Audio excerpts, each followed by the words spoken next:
ನಮಸ್ಕಾರ ಎಲ್ಲರಿಗೂ. ನನ್ನ ಹೆಸರು ಪ್ರಿಯಾ ಪಾಟೀಲ್. ನಾನಿವತ್ತು ಓಟ್ಸ್ ತಾಳಿಪಟ್ಟು ಮಾಡೋದು ಹೇಗೆ ಅಂತ ಹೇಳ್ಕೊಡ್ತಾ ಇದ್ದೀನಿ. ಓಟ್ಸ್ ತಾಳಿಪಟ್ಟಿಗೆ ಮೊದಲು ಓಟ್ಸ್ನ ಡ್ರೈ ರೋಸ್ಟ್ ಮಾಡ್ಕೋಬೇಕು. ಇದು ಡ್ರೈ ರೋಸ್ಟ್ ಆಗಿ ತಣ್ಣಗಾದಮೇಲೆ ಇದನ್ನು ಒಂದು ಮಿಕ್ಸಿ ಜಾರಿಗೆ ಹಾಕಿಬಿಟ್ಟು ಪೌಡ್ರ್ ಮಾಡ್ಕೋಬೇಕು. ಸೊ ನೋಡಿ, ಈ ಥರ ಪೌಡ್ರ್ ಆಗುತ್ತೆ. ಸೊ ಇದನ್ನು ನಾವು ಒಂದು ಬುಟ್ಟಿಯಲ್ಲಿ ನಾನು ಆಲ್ರೆಡಿ ಈರುಳ್ಳಿ ಚಿಕ್ಕದಾಗಿ ಹೆಚ್ಚಿ ಹಾಗೆ ಮೆಂತ್ಯ ಸೊಪ್ಪು ಮತ್ತು ಸಬ್ಬಸಿಗೆ ಸೊಪ್ಪು ಹಾಕಿಟ್ಕೊಂಡಿದ್ದೀನಿ.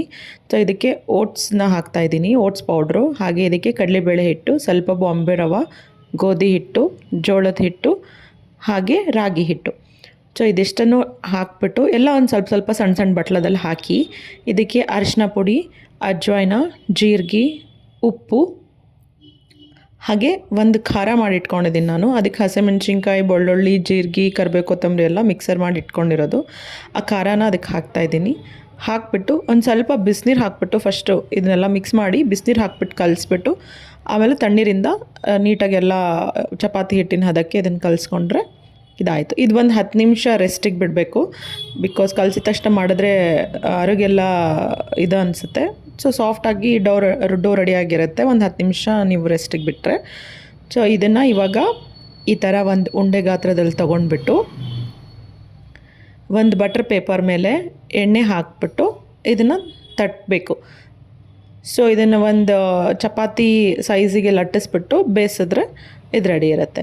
ಇದು ಏನೂ ಹರಿಯಲ್ಲ, ಕಿತ್ತಲ್ಲ, ಏನೂ ಆಗೋಲ್ಲ. ನೀವು ಮಾಡೋವಾಗ ಒಂದು ಸ್ವಲ್ಪ ಫಸ್ಟ್ನೇದಲ್ವ, ನಾನು ಅದಕ್ಕೆ ಸ್ವಲ್ಪ ಎಣ್ಣೆ ಜಾಸ್ತಿ ಹಾಕ್ಬಿಟ್ಟು ಮಾಡ್ತಾಯಿದ್ದೀನಿ. ಇಲ್ಲ ಬಟರ್ ಪೇಪರ್ ಮೇಲೆ ಒಂದು 1/2 ಟೇಬಲ್ ಸ್ಪೂನ್ ಹಾಕಿದ್ರೂ ಎಣ್ಣೆ ಸಾಕು.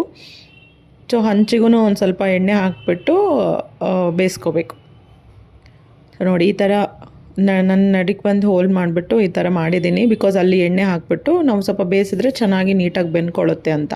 ನೀವು ತಳ್ಳಗೆ ಲಟ್ಸಿದ್ರೂ ಚೆನ್ನಾಗೇ ಬರುತ್ತೆ, ಎಲ್ಲೂ ಹರಿಯಲ್ಲ. This is very healthy thalipattu. Because ನಾನು ಹೇಗೆ ಅಂದರೆ ಗೋಧಿ ಹಿಟ್ಟು, ಬಾಂಬೆ ರವೆ, ಕಡಲೆಬೇಳೆ ಹಿಟ್ಟಿಂದ ಅಷ್ಟೇ ಮಾಡ್ತಾಯಿದ್ದೆ. ಬಟ್ ಇದೆಲ್ಲ ಹಿಟ್ಟು ಹಾಕ್ಬಿಟ್ಟು ಮಾಡಿರೋದು ತುಂಬ ಹೆಲ್ದಿ ಇದೆ, ತುಂಬ ಫಿಲ್ಲಿಂಗ್ ಅನಿಸುತ್ತೆ. ಟ್ರೈ